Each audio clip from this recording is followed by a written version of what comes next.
बिस्मिल्लाहिर्रहमानिर्रहीम। I hope कि सबको इससे पहले जो हमने काम किया था वो समझ आ चुका हो। और आज इंशाल्लाह हम इस थ्रेडिंग को कंप्लीट करेंगे। मतलब इसमें जो चीज़ें बाकी है वो भी हम कर लेंगे और इसको वाइंड अप करेंगे आज। ठीक है, चलिए स्टार्ट करते हैं। इस चीज़ को मैं हटा देता हूँ और इसको भी हटा देते हैं। इसे मैं डिलीट कर देना चाहता हूँ यार, इसको डिलीट करेंगे।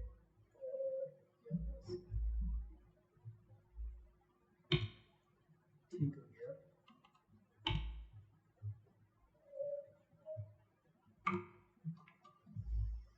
ठीक है, अच्छा, मैं बिल्कुल एक नया फाइल बनाता हूँ ताकि सबको थोड़ा और क्लियर हो जाए। ठीक है, थ्रेडिंग। अच्छा जी, तो ये हमारा हो गया मेन फाइल और यहाँ पर हमारा हो जाएगा क्लास कस्टम थ्रेड।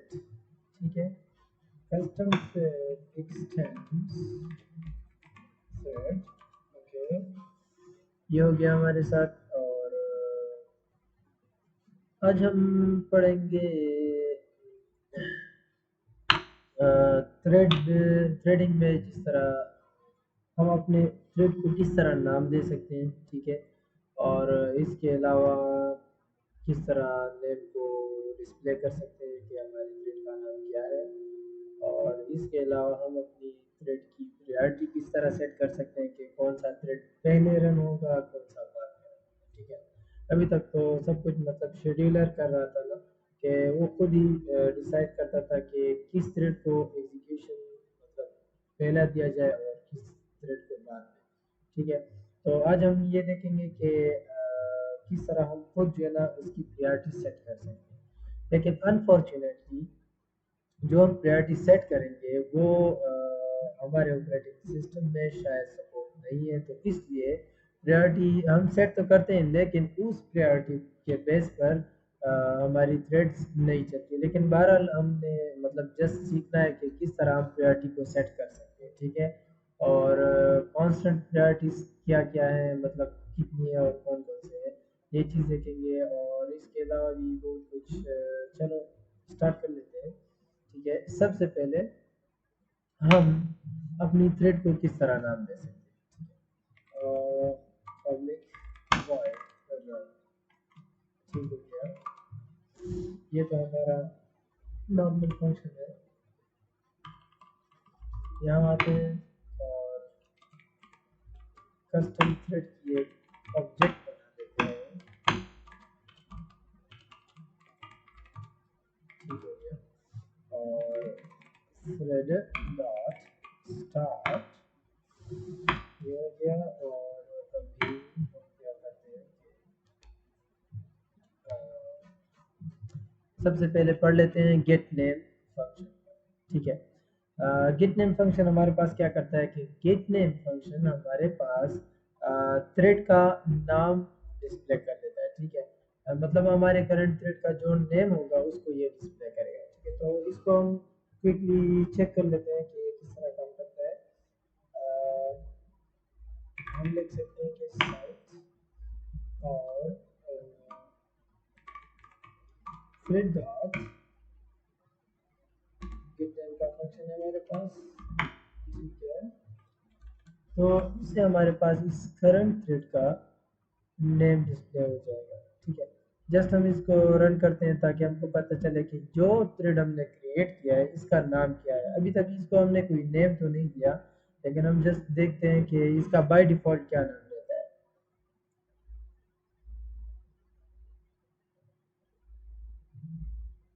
अच्छा जी, तो हमारे पास डिस्प्ले हो गया थ्रेड ज़ीरो। तो इट मीन्स कि जितने भी हम थ्रेड क्रिएट करते हैं तो ये threads by default thread zero से स्टार्ट होके ऐसे मतलब इंक्रीज़ होते हैं।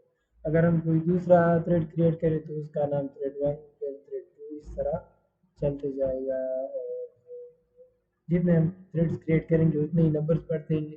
बढ़ते जाएंगे, ठीक है। और ये तो हो गया इस थ्रेड का नाम जो हमने क्रिएट किया था।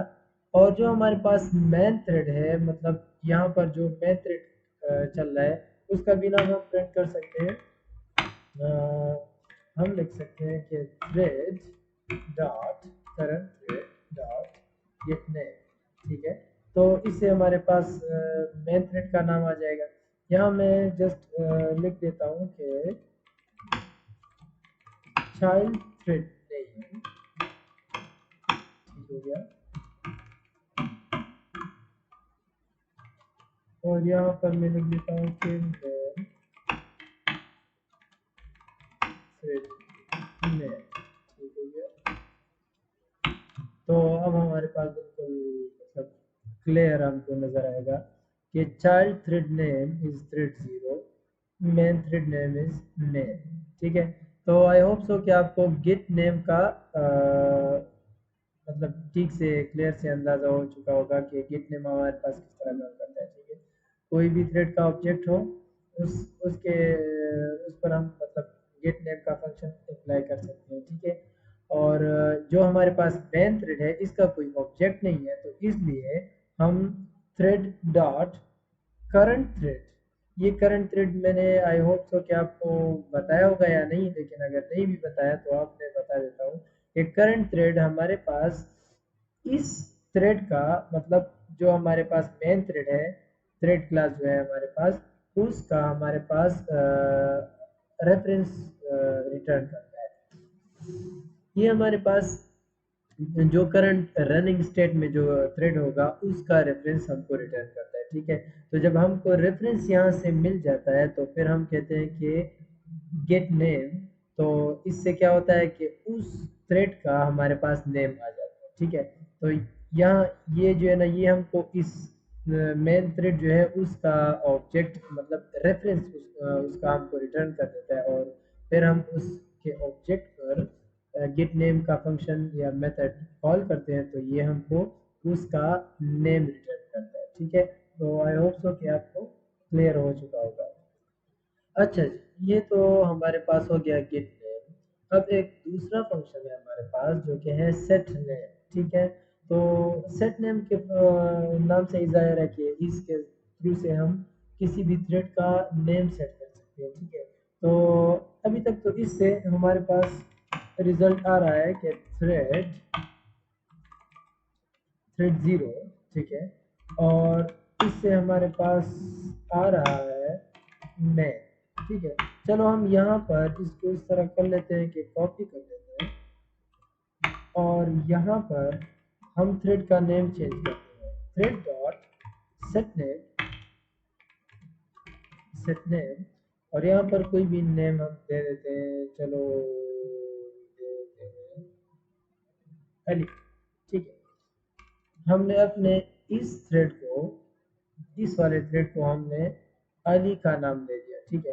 तो अब इसके बाद जब हम किसी ही थ्रेड का मतलब नेम पता करेंगे तो हमारे पास अली आना चाहिए, ठीक है। यहाँ पर थ्रेड 0 नहीं आएगा बल्कि यहाँ पर अली आएगा। तो हमको रिटर्न आउटपुट में हमारे पास थ्रेड 0, फिर अली और फिर मेन आना चाहिए, ठीक है। अच्छा जी, तो ये हमारे पास आ गया कि चाइल्ड थ्रेड नेम थ्रेड 0 इस लाइन से। फिर हमने चाइल्ड थ्रेड का नेम चेंज कर दिया, अली कर दिया। अब जब हमने डिस्प्ले करना था चाइल्ड थ्रेड नेम, ठीक है, तो हमारे पास आया कि child thread name is Ali. और उसके बाद हमारे पास मेन थ्रेड का नाम आ गया जो कि ये है, ठीक है। तो आई होप सो कि आपको पता लग चुका होगा कि किस तरह हम नेम को गेट करते हैं और किस तरह हम नेम को सेट करते हैं, ठीक है, किसी भी थ्रेड का। अच्छा, नेम को सेट करने का एक और तरीका भी है जो कि कंस्ट्रक्टर के थ्रू से होता है, उसको भी हम अभी क्विकली देख लेते हैं। तो इसको हम हटा देते हैं ताकि कंफ्यूजन कम हो जाए, ठीक है। अच्छा, तो कंस्ट्रक्टर अगर मैंने आप लोगों को नहीं बताया तो अब बता देता हूँ, क्योंकि मैं भूल जाता हूँ कि मैंने कोई काम किया करवाया कि नहीं। अच्छा, तो कंस्ट्रक्टर हमारे पास क्या होता है कि इसी नाम से होता है हमारे पास, ठीक है। और यहाँ पर हम क्या कर सकते हैं कि नेम सेट कर सकते हैं, ठीक है। और जो इसका सुपर क्लास है जिसको हमने मतलब एक्सटेंड किया है थ्रेड, ठीक है। तो उसके कंस्ट्रक्टर में जो है ना एक बाय डिफॉल्ट नेम का पैरामीटर है, ठीक है। और उस नेम का पैरामीटर जो है ना उसका मतलब वैल्यू जेवीएम हमारे पास असाइन करता है। आई होप कि वही जेवीएम असाइन करता है, क्योंकि कोई और है नहीं कि इसके नेम्स को मतलब सेट कर दें, ठीक है। तो जब हम इसको नेम असाइन नहीं करते स्टार्ट में, तो वो क्या करता है कि थ्रेड 0, थ्रेड 1, थ्रेड 2 इस तरह एक एक नेम उनको असाइन कर लेता है, ठीक है। ताकि उसको पता लग जाए कि यार किस थ्रेड के साथ जो काम करना है, मतलब सिर्फ रेफरेंस के लिए वो इसको कोई भी नेम असाइन कर देता है, ठीक है। तो हम इस नेम को फिर पास करते हैं इधर। और फिर इससे क्या होता है कि इससे हमारे पास ये जो नेम चला जाता है इस थ्रेड के कंस्ट्रक्टर में, ठीक है। सुपर का मतलब हमेशा आपको पता ही होगा कि सुपर का मतलब एक है जो इसका पेरेंट क्लास है, ठीक है। तो हमारे कस्टम थ्रेड का पेरेंट क्लास थ्रेड है, ठीक है। आई होप सो कि आपको समझ आ चुका होगा। अब जब हमने यहाँ पर डिफाइन किया कि ये एक नेम लेगा, पैरामीटर नेम लेगा, तो यहाँ पर हमारे पास इसलिए एरर आता है क्योंकि ये अब डिमांड कर रहा है एक नेम आर्ग्यूमेंट, ठीक है। तो हम यहाँ पर कोई भी नेम दे सकते हैं। मिसाल के तौर पर मैं देता हूँ कैलकुलेट, ठीक है। तो अब क्या हुआ कि यहाँ पर हमने जब थ्रेड क्रिएट करना था तो हमने अपने थ्रेड का नेम भी सेट कर दिया यहाँ पर, ठीक है। तो अब हमारे इस थ्रेड का नाम कैलकुलेट है, ठीक है। इसको हम यहाँ से चेक कर सकते हैं। जब हम इसको स्टार्ट कर लेते हैं तो ये सीधा हमारे पास क्या करेगा, किसी मतलब नेम को प्रिंट करेगा, ठीक है। चाइल्ड थ्रेड नेम, और यहाँ पर हम लिख सकते हैं thread dot current thread dot gate name, ठीक है।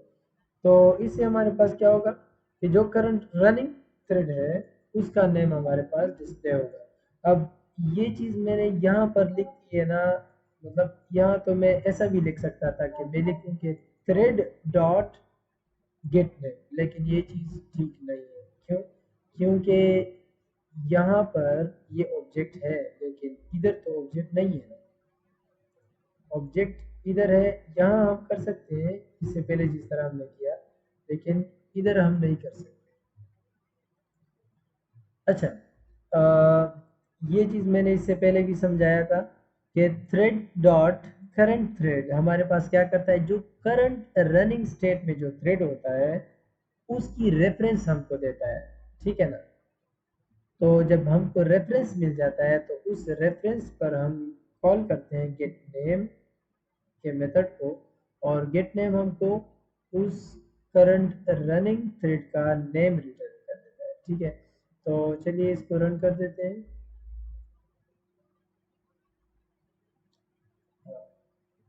चाइल्ड थ्रेड नेम कैलकुलेट, ठीक है। तो इसका हमने नेम कैलकुलेट रखा था तो इसलिए कैलकुलेट आ गया। चलिए इसको अगर चेंज कर ले आफाक कर देते हैं तो आफाक भी हमारा एक थ्रेड बन गया आफाक के नाम पर ठीक है।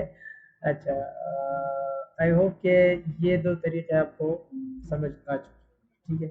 और मैं रिकमेंड करूँगा कि ये तरीका हम यूज़ ना करें तो ही अच्छा है, क्योंकि यहाँ पर कंस्ट्रक्टर बनाओ फिर यहाँ पर वैल्यू पास करो, यार इसका क्या मतलब हो इसका, बस इससे तो अच्छा है वही सेट नेम के थ्रू से हम डायरेक्टली सेट कर सकते हैं, ठीक है।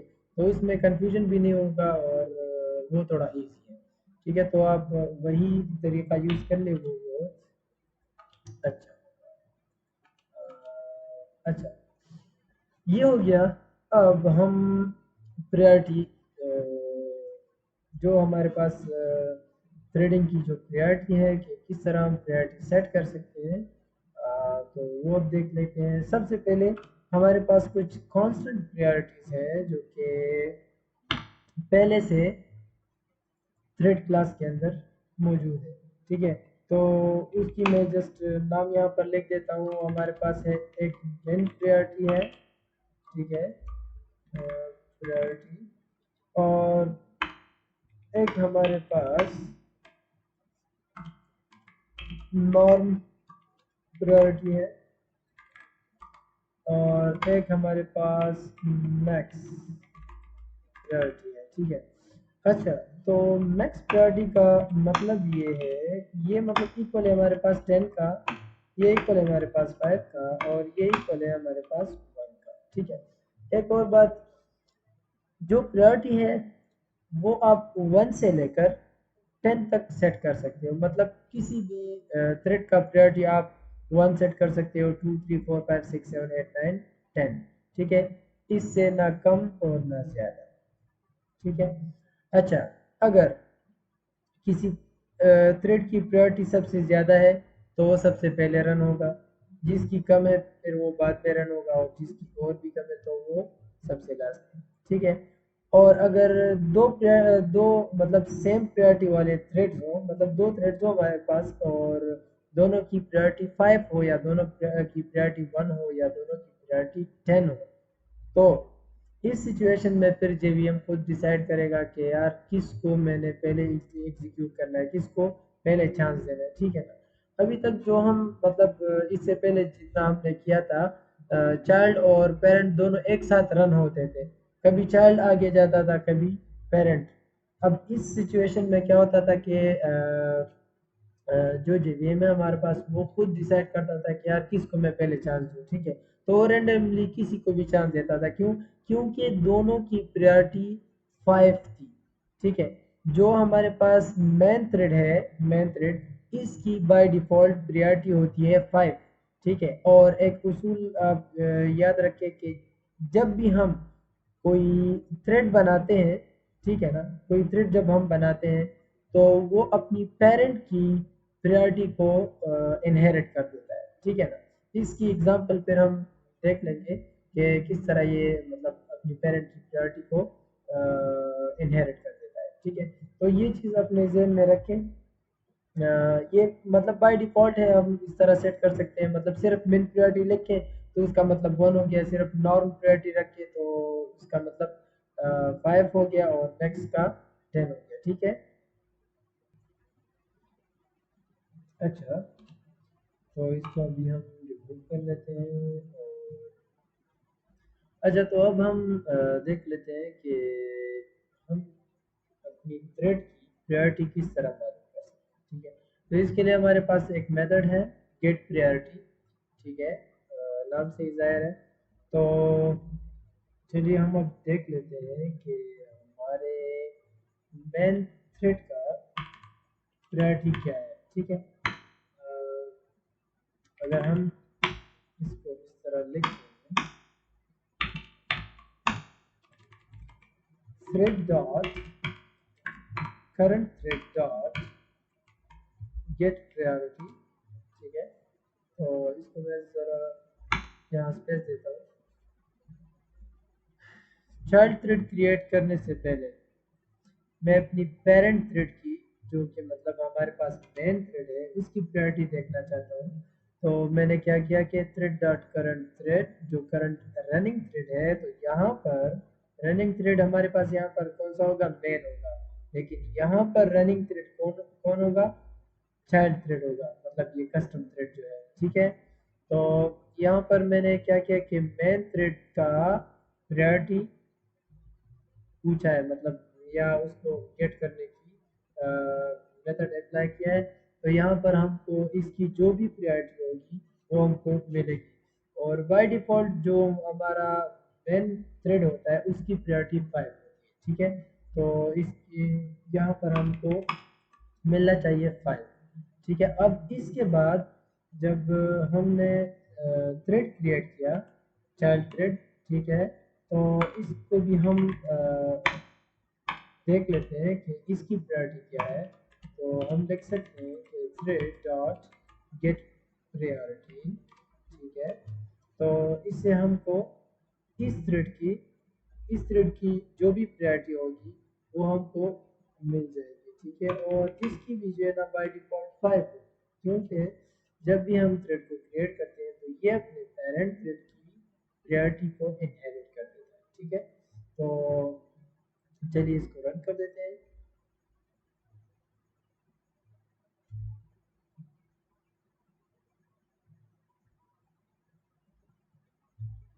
अच्छा, तो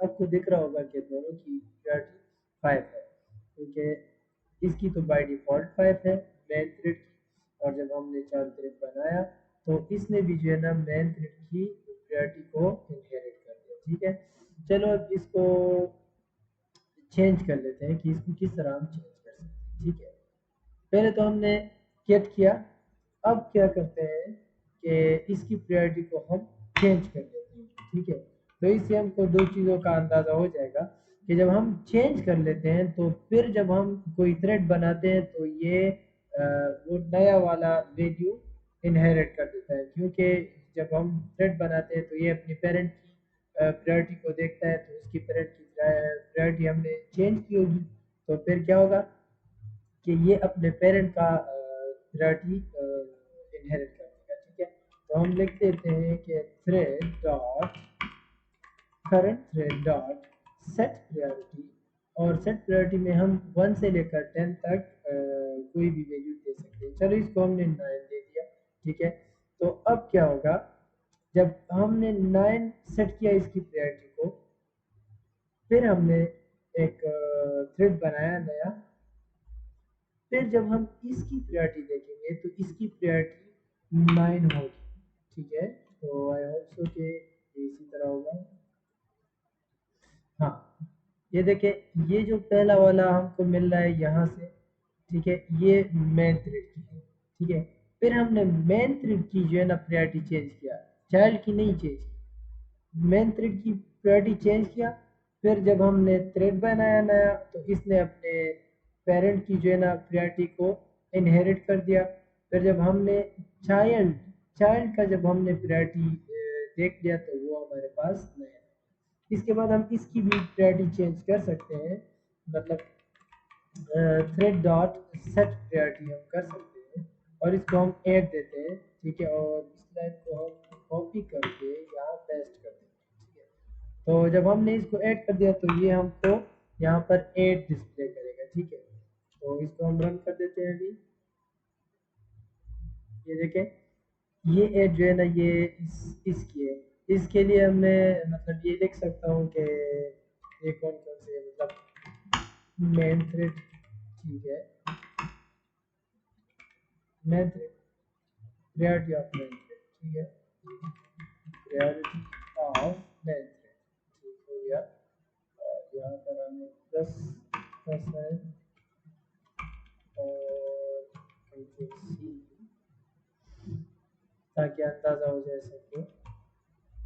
और प्रायोरिटी ऑफ चाइल्ड थ्रेड है ये, ठीक हो गया। और यहाँ पर भी हमारे पास आ जाएगा प्रायोरिटी ऑफ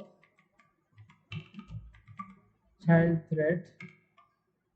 अब शायद आपको और भी अच्छी तरह अंदाजा हो जाए। प्रायोरिटी ऑफ मेन थ्रेड 5 है। ठीक है, प्रायोरिटी ऑफ चाइल्ड थ्रेड 9 है। क्यों 9 है? क्योंकि हमने इसकी प्रायोरिटी यहाँ पर मतलब हमने अपनी मेन थ्रेड की प्रायोरिटी यहाँ पर चेंज करके 9 कर दिया। फिर इसके बाद जब हमने नया थ्रेड बनाया तो उसने क्या कर दिया कि अपने पेरेंट की प्रायोरिटी को इनहेरिट किया, तो इसका 9 बन गया प्रायोरिटी।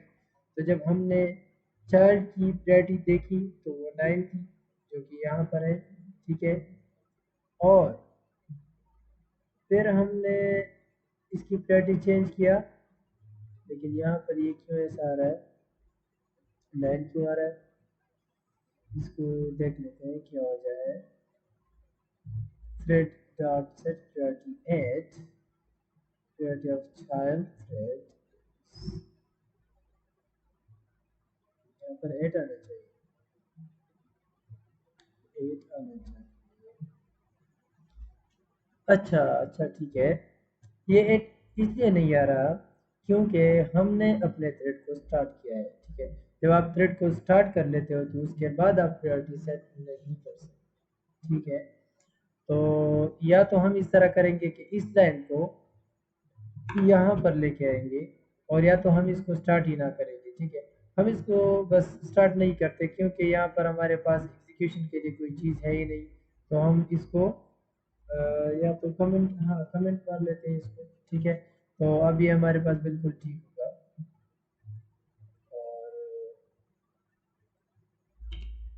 आई होप सो कि आपको अभी नज़र आ रहा होगा कि ये हमारे पास मेन थ्रेड की प्रायोरिटी आ गई। फिर हमने मेन थ्रेड की प्रायोरिटी चेंज किया, तो जब हमने थ्रेड बनाया तो इसने अपने पेरेंट की प्रायोरिटी इनहेरिट कर दी। जब हमने चाइल्ड की प्रायोरिटी देखी तो हमारे पास 9 आ गया। फिर हमने इसका प्रायोरिटी चेंज किया, 8 किया, तो फिर जब देखा तो हमारे पास 8 आ गया। ठीक है, अब इसके बाद हम एक बार और इसको चेंज कर लेते हैं। थ्रेड डॉट सेट प्रायोरिटी, इसको हम 1 कर देते हैं। ठीक है, और जब हम इसको चेक करेंगे तो 1 करने के बाद फिर हमारे पास यहाँ पर 1 आ जाएगा। ठीक है, ठीक हो गया। तो आई होप कि आप लोगों को समझ आ चुका होगा कि हम प्रायोरिटी सेट कर सकते हैं बिफोर स्टार्टिंग थ्रेड। ठीक है, मतलब थ्रेड की स्टार्ट होने से पहले हम इसको सेट कर सकते हैं। जब थ्रेड स्टार्ट हो गया तो फिर उसकी प्रायोरिटी सेट नहीं होती। ये तो यार एक मतलब नॉर्मल सी बात है। जब एक चीज़ स्टार्ट हो गया तो फिर उसकी क्या प्रायोरिटी, वो तो बस ऑलरेडी रनिंग है। फिर उसकी प्रायोरिटी तो आप ज़ीरो नहीं कर सकते, ना उसकी प्रायोरिटी ज़्यादा कर सकते क्योंकि वो ऑलरेडी रनिंग है। ये तो प्रायोरिटी हम इसलिए सेट कर सकते हैं करते हैं कि ये कब रन होगा। ठीक है, जब वो रन हो ही गया तो फिर उसके बाद आप प्रायोरिटी सेट नहीं कर सकते। ठीक है, तो आई होप के प्रायोरिटी को सेट और गेट करने का मतलब आप लोगों का अंदाज़ा हो चुका होगा। अच्छा, एक चीज़ और, चलो इसकी इसकी जगह हम लिख देते हैं अ,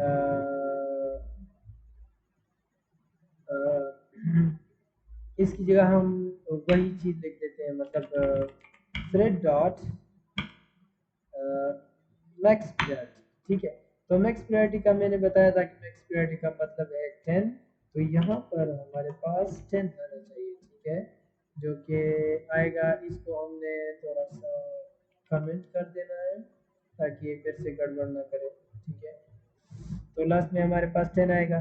ठीक है, 10 आ गया मैक्स प्रायोरिटी की वजह से। और अगर इसको हम मिन कर दें, ठीक है, तो हमारे पास अब 1 आएगा क्योंकि मिन प्रायोरिटी का मतलब 1 है, तो ये हमारे पास 1 आ गया। और अगर इसको हम नॉर्म कर दें, नॉर्म का मतलब ये नॉर्मल प्रायोरिटी। ठीक है, तो इसका 5 आएगा। ठीक है, ये रहा हमारे पास 5 आएगा। ठीक है, तो आई होप के गेट और सेट करने का और मेन नॉर्म और मैक्स का भी आपको अंदाज़ा हो चुका होगा। ठीक है, और ये भी पता होगा कि स्टार्ट करने से पहले आप प्रायोरिटी को सेट कर सकते हैं। जब स्टार्ट हो गया फिर प्रायोरिटी सेट नहीं होती। ठीक है,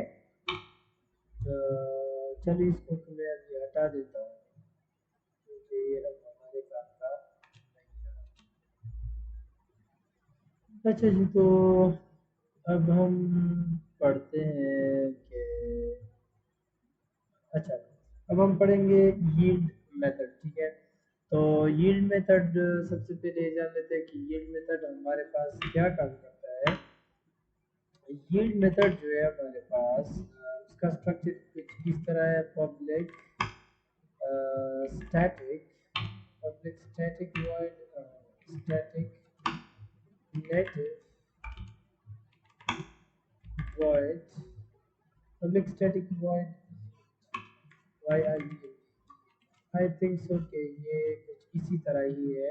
हाँ, तो दरअसल पब्लिक और स्टैटिक इन चीज़ का तो आपको पता होगा, लेकिन नेटिव नेटिव जो है ना, नेटिव का मुझे भी कुछ ज़्यादा अंदाज़ा नहीं है, लेकिन नेटिव का मेरे ख्याल से मतलब ये है कि ये प्लेटफॉर्म, मतलब ये जो यील्ड मेथड है, ये इसकी इम्प्लीमेंटेशन जावा के अंदर नहीं है। ठीक है, ये किसी और लैंग्वेज में इसकी इम्प्लीमेंटेशन हुई है, लेकिन जावा में इसको हम यूज़ करते हैं। ठीक है, तो आई आई थिंक ये इसी तरह कुछ है, लेकिन हम इसको इस तरह नहीं लिखते। ठीक है ना, ये बस ऑलरेडी डिफाइंड है। इसका स्ट्रक्चर मैं सिर्फ आप लोगों को बता रहा था। इसको बस सीधा हम यूज़ करेंगे। ठीक है, इसके नाम से। और यील्ड मेथड हमारे पास क्या करता है। यील्ड मेथड जब हम सपोज करते हैं कि हमारे पास कुछ ये हमारे पास एक सपोज करते हैं ये हमारे पास प्रोसेसर है। ठीक है, ये प्रोसेसर हो गया। ये एक थ्रेड हो गया, ये दूसरा थ्रेड हो गया, ये तीसरा थ्रेड हो गया और ये चौथा। ठीक है, मान लेते हैं कि यहाँ एक और थ्रेड भी है। तो अगर इसकी प्रायोरिटी 3 है, ठीक है, और इसकी भी 3 है, ठीक है, और इसकी कुछ और है, सपोज कर लेते हैं इसकी 5, ठीक है, तो इस इन दोनों की भी कुछ प्रायोरिटी होंगी। अच्छा, तो मान लेते हैं कि चलो यहाँ पर भी 5 कर देते हैं, ये भी 5 है और ये भी 5, ठीक है। मान लेते हैं कि करंटली ये जो थ्रेड है ये अभी रनिंग में है, ठीक है, ये रनिंग में है, और ये मतलब मिसाल के तौर पर ये इसकी 2 आवर्स टाइमिंग है, मतलब इसकी जो एग्जीक्यूशन है वो 2 घंटों में ख़त्म होगी, मतलब इसमें इतना काम है कि वो 2 घंटों में ख़त्म होगी, ठीक है। तो क्या ये बाकी ये वाला और ये वाला और ये वाला ये सारे वेट करेंगे? अगर इस तरह हो तो फिर मतलब इनका काम तो बहुत ज़्यादा लेट हो जाएगा, ठीक है। तो यहाँ क्या होगा कि हमने अगर इस थ्रेड के अंदर यील्ड का मेथड कॉल किया, तो फिर क्या होगा कि ये मेथड चला जाएगा स्टैक के अंदर और वेटिंग स्टेट के अंदर जाएगा ये मेथड, ठीक है। ये मेथड वेटिंग स्टेट में जाएगा, लेकिन इसके बाद वो वाला थ्रेड रन होगा जो सेम प्रायोरिटी वाला हो, ठीक है ना। मतलब इसने यील्ड मेथड कॉल किया, तो फिर क्या होगा कि यील्ड मेथड से हम ये देखेंगे, मतलब ये चेक होगा, ये चेक होगा, ठीक है, और ये दोनों चेक होंगे, ठीक है। तो जो इसकी प्रायोरिटी से मैच करेंगे, ठीक है, तो उन दोनों में से कोई भी रन होगा, ठीक है ना। जब ये पॉज होगा टेम्पररी, ठीक है, यील्ड मेथड से मतलब हम टेम्पररी किसी भी थ्रेड को पॉज कर देते हैं और चांस देते हैं दूसरे सेम प्रायोरिटी वाले थ्रेड्स को, ठीक है। तो आई होप सो कि आपको समझ आ चुका होगा कि यील्ड मेथड किस तरह काम करता है। फिर से एक बार बोल देता हूँ कि अगर हमारे पास ये एक थ्रेड है और ये करंटली रनिंग स्टेट में, ठीक है, इसके अंदर हमने कोई भी यील्ड मेथड, मतलब हमने इसके अंदर यील्ड मेथड कॉल किया है, तो क्या होगा कि ये जो थ्रेड है ये वेटिंग स्टेट में चला जाएगा, मतलब इसकी एग्जीक्यूशन स्टॉप हो जाएगी टेम्परेरी, ठीक है। और इस दौरान अगर इन बाकी थ्रेड्स में से अगर इन बाकी थ्रेड में से कोई भी कोई भी इसकी प्रायोरिटी के साथ मैच कर देता, तो उनमें से कोई भी थ्रेड एग्जीक्यूशन अपना स्टार्ट कर देगा, ठीक है। अब हमारे केस में यहाँ पर एक ये है और एक ये है, तो ये जो है ना हमारे पास जो जेवीएम के अंदर शेड्यूलर है वो खुद डिसाइड करेगा कि यार इसको चांस दे या इसको, ठीक है। तो आई होप कि आपको समझ आ चुका होगा। अच्छा, अब हम देख लेते हैं कि यील्ड मेथड को हम किस तरह यूज़ कर सकते हैं अपने प्रोग्राम के अंदर, ठीक है। इसको हम किस तरह कर सकते हैं?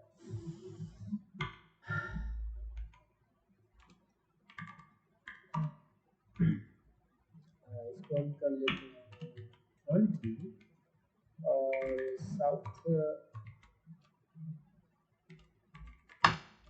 शान थ्रेड, ठीक है। और जब ये इस तरह आएगा फिर हम करेंगे थ्रेड थ्रेड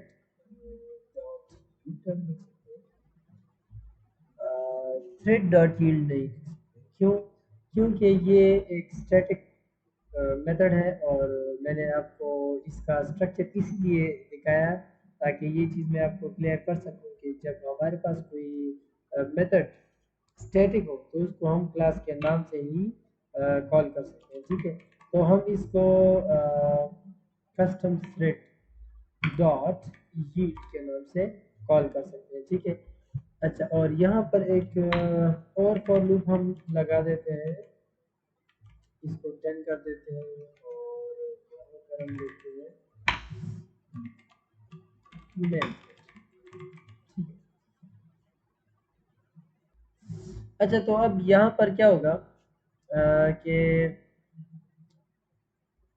जब ये रन होगा, जब हमारा चाइल्ड थ्रेड रन होगा,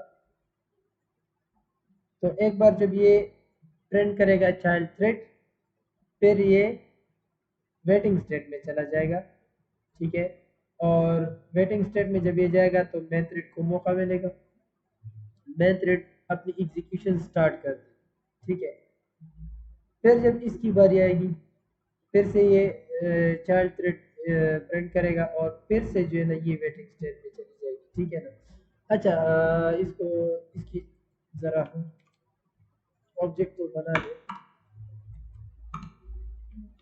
ये हो गया thread equals to custom thread, और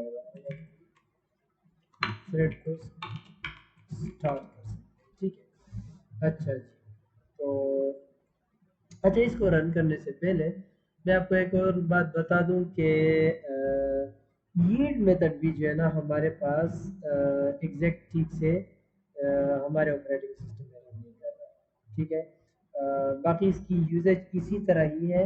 मतलब आपको ऐसा नहीं मिलेगा कि अगर एक बार ये रन हो गया, फिर ये वेटिंग स्टेट में चला जाएगा तो फिर इसको होगा, ठीक है। अभी देख लेते हैं इसको। अच्छा, तो ये देखें, मेन थ्रेड आ गया, जब ये रन हो गया तो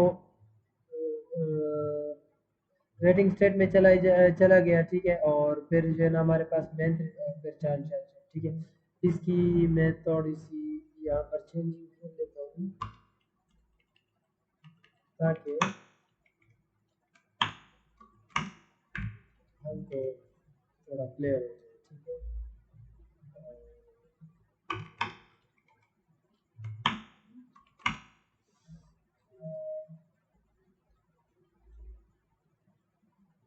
हाय, ठीक हो गया। आई थिंक ये भी ये ठीक है। अच्छा, तो इसको मैंने थोड़ा सा मॉडिफाई किया ताकि ये थोड़ा सा मतलब साफ दिखे। मेन थ्रेड, फिर चाइल्ड थ्रेड, चाइल्ड थ्रेड चला गया हीट मतलब वेटिंग स्टेट में, फिर मेन थ्रेड, चाइल्ड थ्रेड में चला। यहाँ देखें, ये दो बार प्रिंट हो गया, इसका मतलब ये है कि ये वेटिंग स्टेट में नहीं चला गया, ठीक है। तो इस वजह से मैंने आपको पहले ही कहा कि ये यील्ड यील्ड मेथड हो गया, और जो हम प्रायोरिटी सेट करते हैं तो ये चीज़ें हमारे ऑपरेटिंग सिस्टम में काम नहीं करती, ठीक है। तो मुझे इसका एग्जैक्ट रीज़न पता नहीं है कि यह हमारे ऑपरेटिंग सिस्टम में क्यों काम नहीं करती, लेकिन इन चीज़ों का मतलब हम अल्टरनेटिव्स निकाल सकते हैं खुद थोड़ा बहुत सोच के, ठीक है। ये इतनी मुश्किल नहीं है। बस जस्ट इसको समझ लें कि किस तरह मतलब इसको हम यूज़ कर सकते हैं इन मेथड्स को, ठीक है। अच्छा, इसके बाद हम देख लेते हैं कोई और मेथड। अच्छा, इसके बाद हम देख लेते हैं जॉइन और स्लीप मेथड्स, ठीक है, कि जॉइन और स्लीप मेथड्स हम किस तरह यूज़ कर सकते हैं।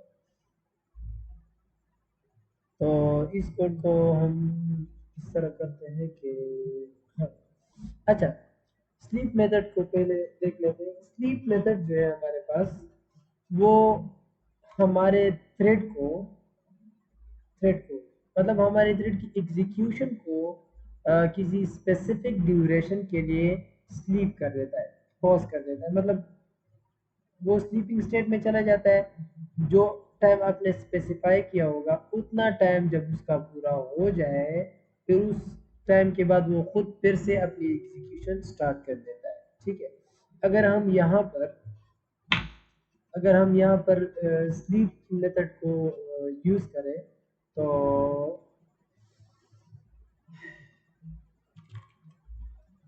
अच्छा जी, तो स्लीप भी हमारे पास एक स्टैटिक मेथड है, ठीक है। तो इसको हम क्लास के नेम से यूज़ कर सकते हैं, ठीक है। तो इसको क्लास के नेम से हम कॉल कर सकते हैं, तो कस्टम थ्रेड डॉट स्लीप, ठीक है। और इसकी आप देख लोगे कि इसके दो सिग्नेचर्स हैं, ठीक है। एक है लॉन्ग मिनीज और लॉन्ग मिनीज इन नैनोस, ठीक है। मतलब एक पैरामीटर, अगर आप एक पैरामीटर पास करते हो तो इसको आप एक पैरामीटर पास पास कर सकते हो मिली सेकेंड्स में, ठीक है। और इसका दूसरा वर्जन ये है कि एक पैरामीटर आप पहला वाला पास करोगे मिली सेकेंड्स और फिर उसके साथ नैनो सेकेंड्स, ठीक है। तो इन दोनों में से बस यही फ़र्क है कि ये जो ये वाला जो स्लीप मेथड है ये है पब्लिक स्टैटिक नेटिव वाइड, ठीक है। तो ये भी जो है ना इसकी इम्प्लीमेंटेशन जावा में अपनी नहीं हुई और इसकी इम्प्लीमेंटेशन जावा में अपनी हुई है, ठीक है। तो इसका सिग्नेचर इसका है कि पब्लिक स्टैटिक वॉइड, ठीक है। तो हम नॉर्मली ये यूज़ करते हैं, दोनों यूज़ कर सकते हैं, लेकिन अगर ये यूज़ करें तो ये मतलब ज़्यादा अच्छा होगा क्योंकि इसकी इम्प्लीमेंटेशन जावा में हुई है तो इसकी चांसेस नहीं है कि ये काम नहीं करेगा, ठीक है। मतलब ये 100% काम करेगा, ठीक है। तो यहाँ पर हम मिली सेकेंड में देते हैं 5000 मिली सेकेंड और 1000 नैनो सेकेंड्स, ठीक है। अच्छा, इसका मतलब ये है कि जब ये फंक्शन रन करेगा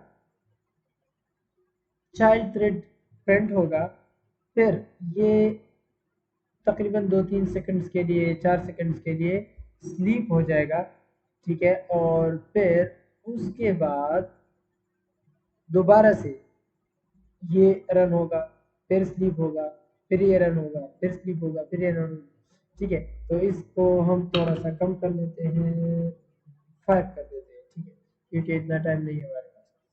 और इसको भी हम हटा देते हैं ताकि कंफ्यूजन कम हो जाए। अच्छा, एक और बात, जो हमारे पास स्लीप मेथड है और जो हमारे पास जॉइन मेथड है, ठीक है, ये दोनों अनफॉर्चुनेटली इसको जब भी हम कॉल करते हैं तो ये एक एक्सेप्शन रेज कर देते हैं, ठीक है। और वो है चेक्ड एक्सेप्शन, ठीक है। आप लोगों को पता लग चुका हो कि इसके नीचे मतलब ये रेड लाइंस आ रहे हैं तो हम जो है ना मतलब हमारा जो क्या कहते हैं, हमारा जो कंपाइलर है वो हमको फोर्स कर रहा है कि भाई इसका कुछ करो, क्योंकि ये जो है ना पॉसिबिलिटी है कि ये चीज़ हमारे पास एक्सेप्शन रेज करे। अब ये एक्सेप्शन रेज नहीं करता, लेकिन ये जो है ना कुछ केसेस हैं ऐसे जिसमें ये एक्सेप्शन रेज करता है और वो केसेस हम आगे देख लेते हैं, लेकिन अभी इसका मतलब कुछ कर लेते हैं ताकि इसको हम रन कर सकें और देख सकें कि ये स्लीप मेथड काम करता है कि नहीं, ठीक है। तो इस लाइन को मैं क्या करता हूँ कि ट्राई और कैच के ब्लॉक में इसको मैं डाल देता हूँ, ठीक। ट्राई कैच और यहाँ पर इंटरप्टेड एक्सेप्शन और इग्नोर मैं इसको नाम देता हूँ। मैंने क्यों इसको इग्नोर नाम दे दिया, क्योंकि मैं इसके ब्लॉक के अंदर कुछ भी नहीं लिखना चाहता, ठीक है। अब ये ठीक हो गया, अब ये ठीक से काम करेगा। अब इसको हम रन करके देख लेते हैं कि आया ये उसी तरह है कि नहीं। ये देखिए चाइल्ड थ्रेड प्रिंट हो गया एक बार, अब इसने 3-4 सेकंड ले लिया, फिर ये अब ये 3-4 सेकंड लेंगे, फिर दूसरा प्रिंट करेगा, तीसरा, और इसी तरह ये 5 तक चलता रहेगा, ठीक है।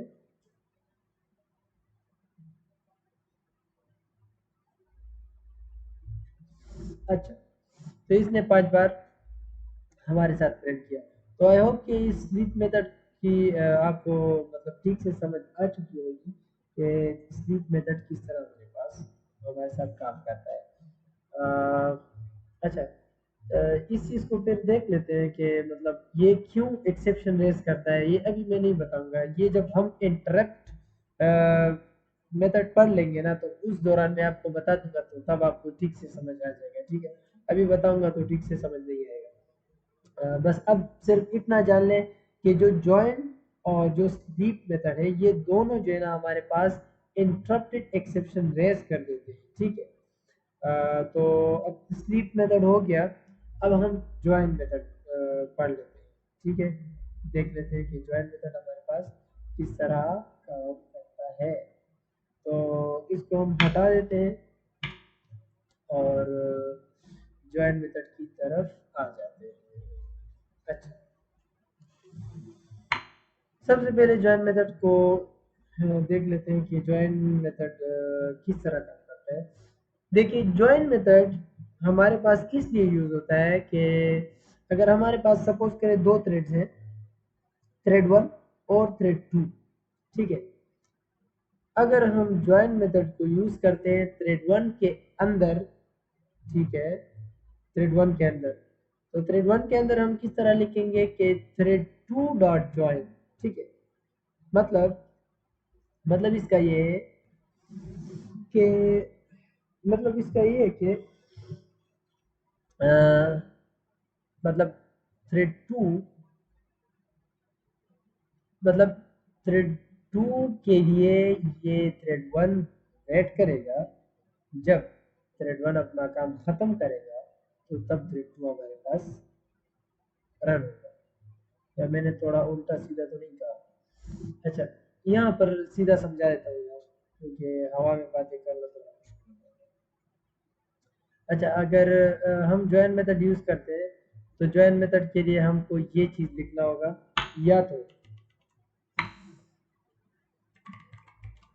Thread dot join. मैंने कहा था कि स्लीप और ज्वाइन दोनों इंटरप्टेड एक्सेप्शन रेज कर देते हैं, तो इसको जो है ना या तो ट्राई कैच के अंदर डाल दो, और या यहाँ पर लिख दो कि थ्रोज इंटरप्टेड एक्सेप्शन। चलिए इसको हम इसी तरह ट्राई और कैच के अंदर डाल देते हैं।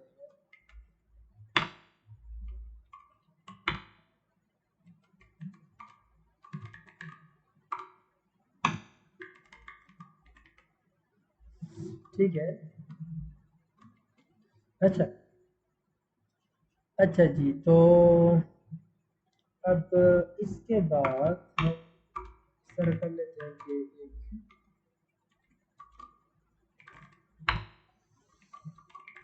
एक मैन, ठीक है, इसको ज़रा हम रन कर देते हैं।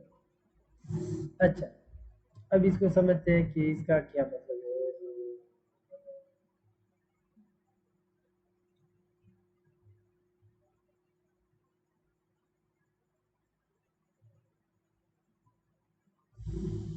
अच्छा जी,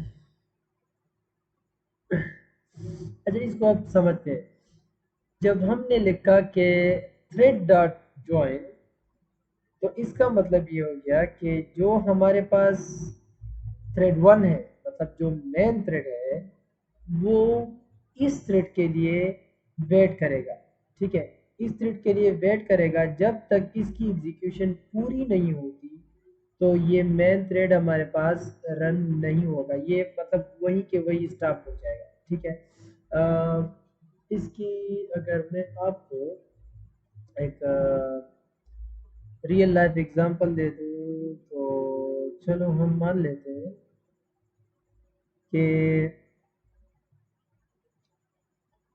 चलो हम मान लेते हैं कि यहाँ पर इस कमरे में, चलो ये कमरा है और यहाँ पर कोई अ, हमारा यहाँ पर है ये वाला थ्रेड, ठीक है। ये क्या हो गया, आपको पेन चाहिए, हमारे पास है थ्रेड, ये थ्रेड हमारे पास ये है, ठीक है, ये वाला। अच्छा,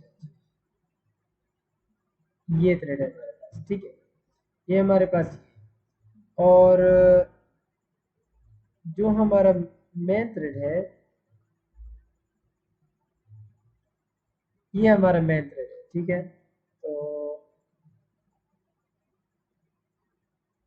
वाह, क्या राइट है, ये हमारा मेन थ्रेड है, इसको हम थ्रेड 1 कहेंगे। अच्छा, मैं इसको थ्रेड 1 नहीं कहता, बस ये मेन थ्रेड है हमारे पास, ठीक है। अब मेन थ्रेड के अंदर जब हम लिखते हैं कि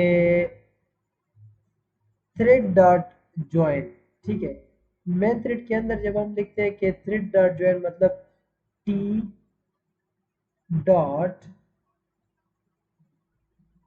ज्वाइन, ठीक है। अच्छा, तो जब हम मेन थ्रेड के अंदर टी डॉट ज्वाइन लिखते हैं, तो इसका मतलब ये कि मेन थ्रेड वेट करेगा टी वाले थ्रेड के लिए, ठीक है। अब यहाँ पर भी क्या हुआ कि मेन थ्रेड है ना, ये पोर्शन जो है ना, ये सारा पोर्शन मेन थ्रेड का है, और ये पोर्शन जो है ना, ये हमारे चाइल्ड थ्रेड का है, ठीक है। तो अगर हम thread dot join main portion के अंदर लिखते हैं मेन थ्रेड के पोर्शन में, तो इसका मतलब ये कि मेन थ्रेड वेट करेगा, लेकिन अगर यही ज्वाइन मेथड हम इधर कहीं यूज करें तो फिर इसका मतलब ये है कि यार चाइल्ड अब वेट करेगा पेरेंट के लिए या मेन थ्रेड के लिए। ठीक है, आई होप कि आपको समझ आ रही हो कि ये चीज़ थोड़ा सा कंफ्यूजेबल है, लेकिन इतनी ज़्यादा भी नहीं है, थोड़ा बहुत कंफ्यूजेबल है। ठीक है, तो इसको एक बार फिर से देख लेते हैं, मतलब थोड़ा फिर से मैं एक्सप्लेन कर देता हूँ कि इसका क्या है, एक बार फिर से, ताकि सबको समझ आ जाए।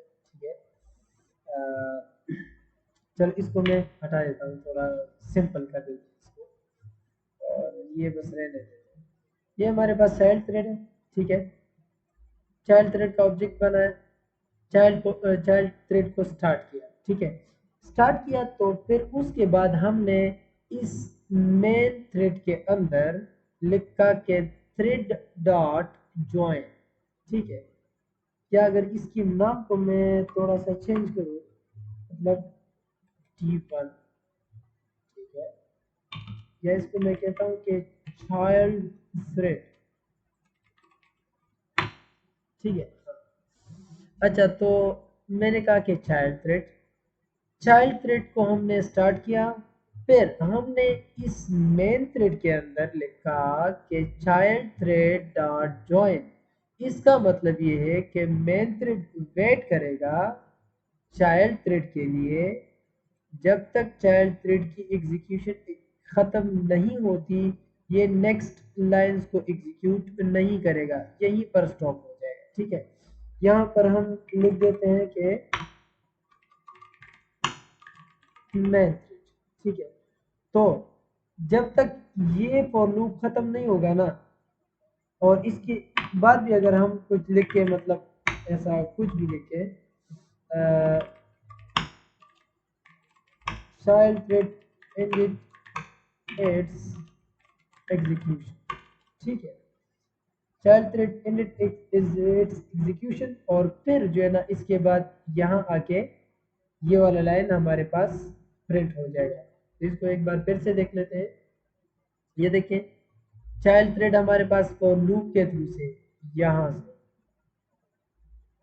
कितनी बार, 5 बार एग्जीक्यूट हुआ, फिर इसके बाद ये वाला लाइन एग्जीक्यूट हुआ, child thread ended it's execution. ठीक है, फिर हमारे पास कंट्रोल यहाँ से, मतलब यहाँ पर कोई एक्सेप्शन नहीं हुआ, बस फिर सीधा आ गया यहाँ पर और ये वाला लाइन डिस्प्ले हो गया। ठीक है, अच्छा ये तो हमारे पास हो गया। अब अगर हम इस तरह चाहें कि यार हम, मतलब चाइल्ड थ्रेड वेट करे पेरेंट के लिए जब इसकी एग्जीक्यूशन ख़त्म हो जाएगी, फिर चाइल्ड अपनी एग्जीक्यूशन आगे मतलब प्रोसीड करेगी। ठीक है, तो इसको हम किस तरह कर सकते हैं, क्योंकि हमारे पास जो जॉइन मेथड है इसके लिए हमारे पास चाहिए कोई भी रेफरेंस। ठीक है, तो हमारे पास तो रेफरेंस नहीं है।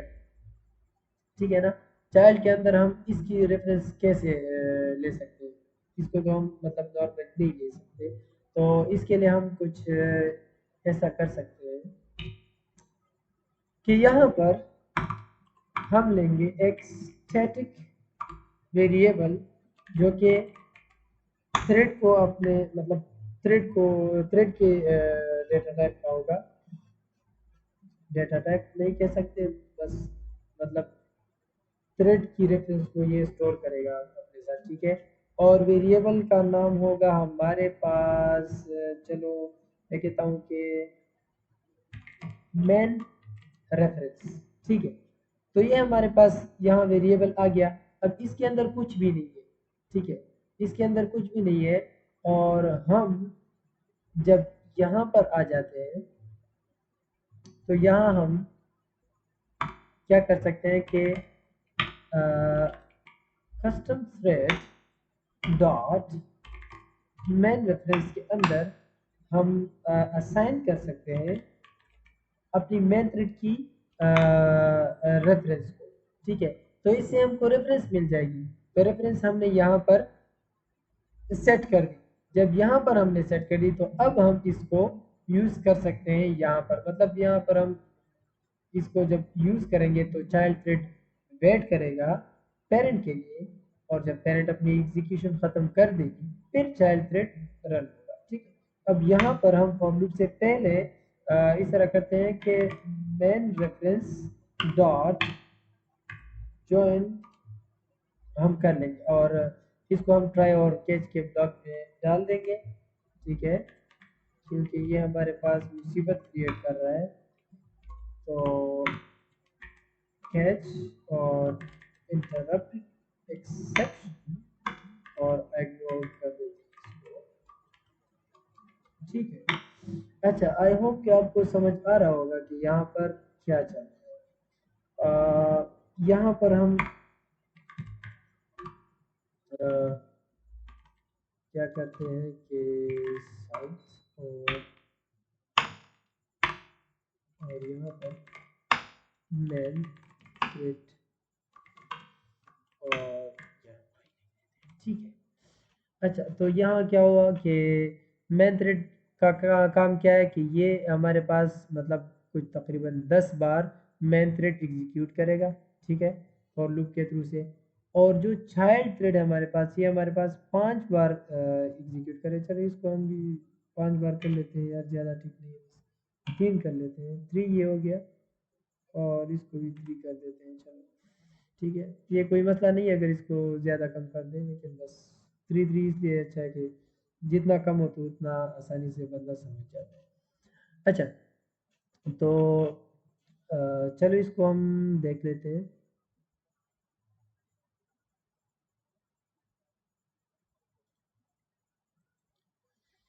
अच्छा, तो आपको अभी नज़र आ रहा होगा कि यहाँ पर क्या हुआ। पहले मेन थ्रेड की एग्जीक्यूशन ख़त्म हो गई, फिर उसके बाद चाइल्ड थ्रेड की एग्जीक्यूशन स्टार्ट होके ख़त्म हो गई। चलो इसको मैं अभी फिर से एक बार समझा देता हूँ। अच्छा, यहाँ पर ये हमने जो वेरिएबल लिया है, ये इसलिए लिया है ताकि हम इस वेरिएबल के अंदर इसके मतलब जो मेन थ्रेड है हमारे पास उसकी रेफरेंस हम स्टोर कर सकें। ठीक है, तो इसको मैंने स्टैटिक इसलिए लिया है ताकि जो भी वेरिएबल हमारे पास स्टैटिक होगा तो उसको हम इसके मतलब क्लास के नेम से हम उसको एक्सेस कर सकें। ठीक है, ताकि मुझे आसानी हो कि यहाँ पर मैं इसको एक्सेस कर सकूँ। ठीक है, और थ्रेड का मतलब ये है कि इसके अंदर जो है ना, इसके अंदर मतलब डेटा टाइप की तरह ही है। जिस तरह हम लिखते हैं कि मतलब पब्लिक स्टैटिक इंट लिखते हैं ना, तो यहाँ पर हमने थ्रेड लिखा, तो इसके अंदर मतलब हम कोई इंट वैल्यू स्टोर नहीं कर सकते। ठीक है, इसमें कोई रेफरेंस होगा और मतलब थ्रेड टाइप का होगा। ठीक है, मतलब थ्रेड का रेफरेंस होगा। तो अब यहाँ पर मैंने क्या किया, मेन थ्रेड के अंदर मेन थ्रेड के अंदर मैंने इस वेरिएबल को क्लास के नाम से एक्सेस किया, custom thread dot main reference. ठीक है, और इसके अंदर मैंने असाइन किया मेन थ्रेड का रेफरेंस। ठीक है, तो थ्रेड डॉट करंट थ्रेड जब जब हम लिखते हैं तो हमारे पास मेन थ्रेड की रेफरेंस आ जाती है, तो रेफरेंस यहाँ पर स्टोर हो गया, तो ये आके यहाँ स्टोर हो गया। ठीक है, जब यहाँ स्टोर हो गया तो हमने फिर क्या किया कि मेन थ्रेड हम इससे एक्सेस कर सकते हैं। ठीक है ना, तो हमने कहा कि मेन थ्रेड डॉट ज्वाइन, और मैंने क्या कहा था कि ये ज्वाइन जब हम किसी एक थ्रेड में यूज़ करेंगे ना, तो ये वाला थ्रेड वेट करेगा। ठीक है ना, जिस थ्रेड के अंदर ये यूज़ हुआ ना ज्वाइन मेथड, वही थ्रेड वेट करेगा, और जिस थ्रेड के रेफरेंस या ऑब्जेक्ट के थ्रू से हमने इसको कॉल किया, तो ये वाला थ्रेड जो है ना, ये थ्रेड इस थ्रेड के लिए वेट करेगा। ठीक है, तो अब क्या होगा कि जब हमने कहा कि मेन रेफरेंस डॉट ज्वाइन, तो इसका मतलब ये है कि ये वाला थ्रेड वेट करेगा इस थ्रेड के लिए, जो कि हमारे पास मेन थ्रेड ये है। ठीक है, जब तक इसकी एग्जीक्यूशन ख़त्म नहीं होगी ये इस लाइन से आगे नहीं जाएगी। ठीक है, तो अब इस लाइन के बाद क्या हुआ कि मेन थ्रेड ने अपना एग्जीक्यूशन स्टार्ट किया और ये फॉर लूप कंप्लीटली यहाँ पर रन हो गया। जब ये ख़त्म हो गया, ये भी ख़त्म हो गया, तो यहाँ से कंट्रोल यहाँ आ गई, ठीक है। और फिर ये चाइल्ड थ्रेड हमारे पास एग्जीक्यूट हुआ यहाँ, और इसके बाद ये लाइन एग्जीक्यूट हुआ यहाँ, ठीक है। और यहाँ पर प्रोग्राम एंड हो गया, ठीक हो गया।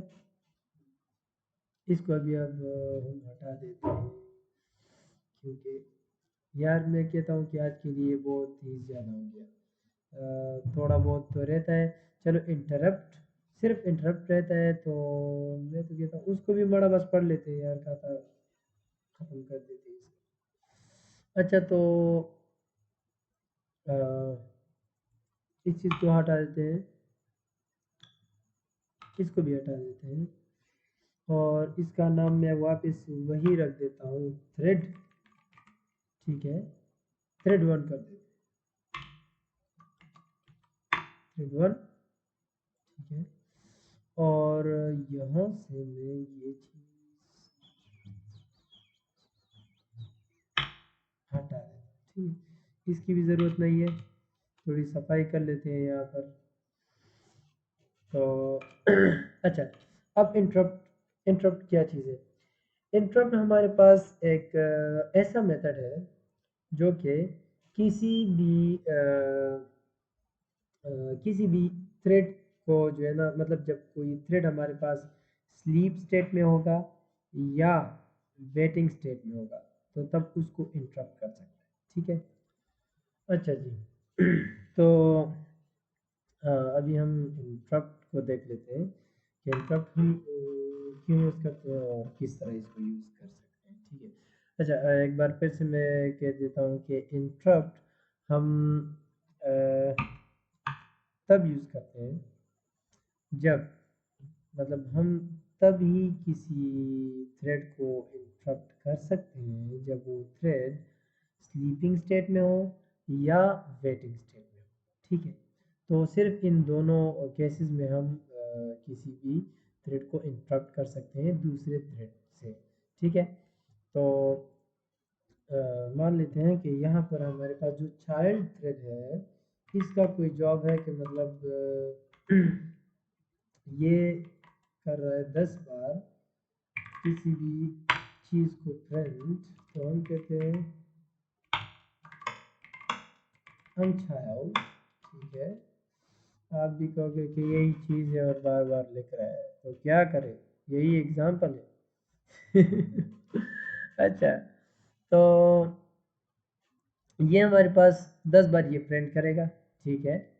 फिर इसके बाद क्या होगा कि जब इसने 10 बार प्रिंट कर दिया, चलो इसको हम 5 बार कर लेते हैं या 3 बार कर लेते हैं। जब इसने 3 बार ये प्रिंट कर दिया, फिर ये क्या करेगा कि ये हमारे पास चला जाएगा स्लीपिंग स्टेट में, ठीक है। तो उसके लिए मैं कोई मैसेज डिस्प्ले करना चाहूँगा कि child thread is going to sleep for 10 seconds, ठीक है। तो ये हमारे पास हो गया, और अब हम ये लिख सकते हैं कि थ्रेड डॉट स्लीप, ठीक है। और हम ये दूसरा वाला यूज़ करेंगे, यहाँ पर हम देंगे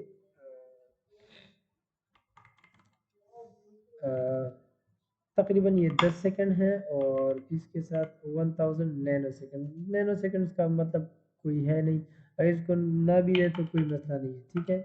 जस्ट आप समझ लें कि ये किस तरह यूज़ होता है। और यहाँ पर ये हमारे पास एक एक्सेप्शन रेज कर रहा है, तो इसके लिए हमको कुछ ना कुछ तो करना पड़ेगा, तो इसको हम ट्राई और कैच के ब्लॉक में डाल देते हैं, ठीक है। और यहाँ पर हम लिखेंगे कैच और इंटरप्टेड एक्सेप्शन, और इसको हम ई कर देते हैं, चलो। और ये क्या हुआ, अच्छा अच्छा जी, यहाँ पर मैं जस्ट डिस्प्ले करना चाहता हूँ कि child thread interrupted by parent thread, ठीक है। अच्छा चलो, ये हो गया कि चाइल्ड थ्रेड इंटरप्ट हो गया पेरेंट थ्रेड से।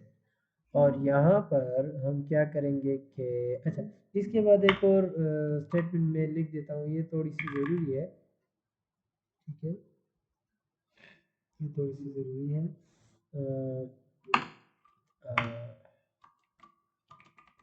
आफ्टर इंटरप्शन, ठीक है, आफ्टर इंटरप्शन जब ये इंटरप्ट हो गया तो उसके बाद क्या होगा। चलो, ये हमारे पास हो गया। अब यहाँ पर हम लिखेंगे ये भी जो है ना ज्वाइन की तरह ही है, ठीक है।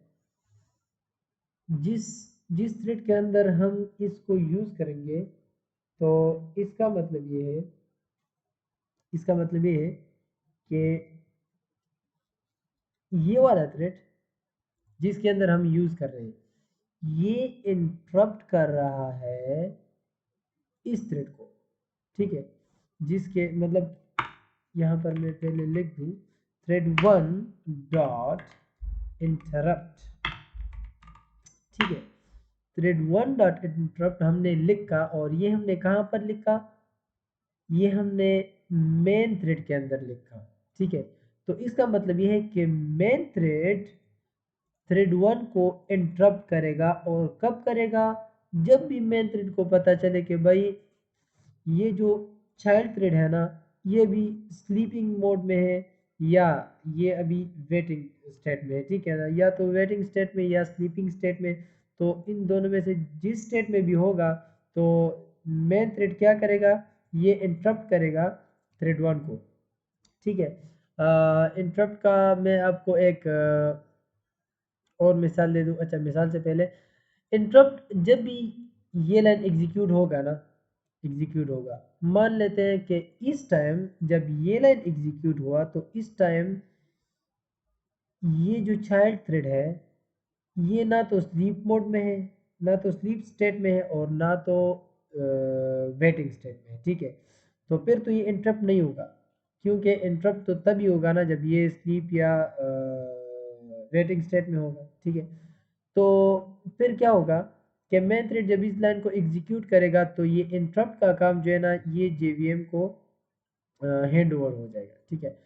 तो जेवीएम के मतलब जेवीएम के नज़रों से तो ये चीज़ नहीं बचती ना, तो जेवीएम देखेगा जैसा ही उसको पता चले कि थ्रेड 1 जो है, थ्रेड 1 ये स्लीप स्टेट में चला गया या वेटिंग स्टेट में चला गया, तो वो डायरेक्टली उसी टाइम जो है ना उसको इंटरप्ट करेगा, ठीक है ना। और अब इसकी मैं आपको एग्जांपल देता हूँ। और इसके अलावा जो है ना जब जब ये लाइन एग्जीक्यूट होता है तो फिर मेन थ्रेड अपना काम मतलब यहाँ पर जिस जो इसका बाकी जॉब वगैरह को जो वो अपना काम करता जाएगा, ठीक है ना। सिर्फ ये काम जो है ना जेवीएम को सौंप देगा कि भाई अगर थ्रेड 1 कभी भी तुझे मिला कि ये स्लीपिंग स्टेट में है या वेटिंग स्टेट में है तो उसको इंटरप्ट करो, मतलब उसको जगाओ कि भाई उठो, भला शेकार दत्ता पाती थी। तो इसका मैं एक रियल लाइफ एग्जांपल आप लोगों को देता हूँ। मिसाल के तौर पर हम क्लास में पढ़ लेते हैं, 3-4 बंदे हैं, ठीक है। टीचर हमको पढ़ा देता है। अब मान लेते हैं कि टीचर हमारा ये मेन थ्रेड है, ठीक है, ये तो अपना काम करेगा ही करेगा, ठीक है। और सपोज करें कि एक बंदा है अली और एक बंदा है उमर, ठीक है। अब उमर जो है ना उमर की आंखें ऐसे बंद बंद हो रही है, ठीक है। तो सर को पता लग गया कि यार मतलब टीचर को पता लग गया कि इस बंदे पर मुझे शक है, ये ऐसा ना हो ये कभी सो जाए, ठीक है। तो उमर को नींद आ रही है, ठीक है। तो सर क्या करेगा कि वो अली को कहेगा कि भाई उमर पर नज़र रखो, ठीक है। ये हमारे पास जो है ना ये थ्रेड 1 ये हमारे पास उमर है, ठीक है, ये उमर है। और जो हमारे पास जेवीएम है ना जेवीएम वो हमारे पास अली बन गया, ठीक है। जेवीएम हमारे पास अली बन गया, थ्रेड 1 हमारे पास उमर बन गया, और मेन थ्रेड हमारे पास हमारा टीचर बन, ठीक है। तो टीचर क्या करता है कि जेवीएम को कहता है, मतलब अली को कहता है कि जैसा ही उमर यानी ये थ्रेड 1 जैसा ये सो जाए या वेटिंग स्टेट में चला जाए, मतलब एक ही हम ले लेते हैं। जैसे ही ये सो जाता है तो उसको इंटरप्ट करो, उसको जगाओ, ठीक है। तो बस अली इसी मौके को देखता रहेगा, ठीक है। मतलब जेवीएम जो है ना इसी मौके को देखता देखता है कि यार कब ये स्लीप या वेटिंग स्टेट में चला जाएगा और मैं इसको इंटरप्ट करूँ, ठीक है। तो आई होप कि आपको समझ आ चुका होगा इसकी जो कहानी थी। तो यहाँ पर हम एक और स्टेटमेंट लिख देते हैं यार, main thread is executing normal, ठीक है। अच्छा देखो, ये लाइन जब एग्जीक्यूट होगा ना, इसके बाद सीधा ये होगा, मतलब यहाँ पर जो भी होगा वो एग्जीक्यूट हो जाएगा, ठीक है। इसको ज़रा रन करके देख लेते हैं यार। अच्छा जी, अब ये देखें यहाँ पर क्या हुआ कि हमने एक फॉर लूप लगाया है कि चाइल्ड थ्रेड हमारे पास आई एम चाइल्ड 3 बार एग्जीक्यूट करेगा। फिर ये कहेगा कि यार child thread is going to sleep for 10 seconds, और ये जो है ना 10 सेकेंड्स के लिए स्लीपिंग स्टेट में चला जाएगा, ठीक है। और जैसे ही ये स्लीपिंग स्टेट में चला जाता है ना, तो इसको इंटरप्ट किया जाता है, और जब इंटरप्ट किया जाए तो तब जो है ना ये एक्सेप्शन रेस करके ये वाला लाइन हमारे पास एग्जीक्यूट हो जाएगा, ठीक है। और इसके बाद फिर ये हो गया। अच्छा, इसको अब समझ लेते हैं कि यहाँ पर क्या हुआ। हमारा मेन थ्रेड स्टार्ट हो गया, ठीक है। इसने क्या किया कि चाइल्ड थ्रेड की मतलब एग्जीक्यूशन को स्टार्ट कर दी।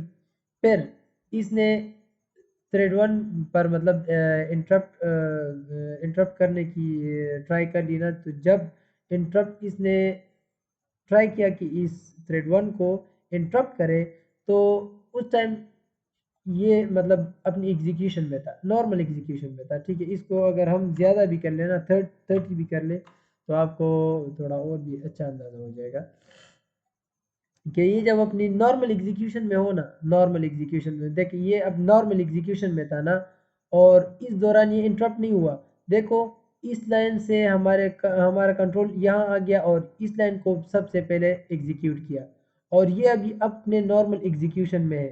देखो जब ये इसने कंप्लीट कर दिया, 30 टाइम्स इसने प्रिंट कर दिया, फिर इसने कहा कि यार मैं सोने के लिए जा रहा हूँ 10 सेकंड के लिए।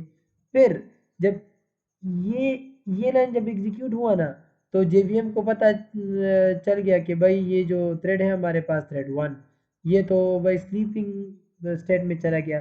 तो सीधा उसने इंटरप्ट किया, मतलब उसने वापस जगा दिया कि भाई उठो, तुम्हारे अभी मतलब बहुत से काम बाकी है, ठीक है ना।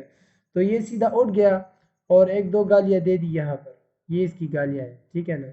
जब इंटरप्ट हो गया, डिस्टर्ब हो गया, तो बंदा गुस्सा हो गया, तो उसने कोई मैसेज दे दिया, ठीक है। और फिर उसके बाद ये देखो, ये मैंने लिखा है कि child thread interrupted by parent thread, ये हो गया। और फिर इसने अपना बाकी काम अंजाम दे दिया, ठीक है। ये इसका बाकी काम है। आई होप सो कि आपको समझ आ चुका होगा। इसमें बस इतना ही है। इसके कुछ और मतलब नॉर्मल एट्रीब्यूट्स वगैरह हैं, तो वो खुद देख लें, स्लाइड्स वगैरह में मौजूद होंगे, ठीक है।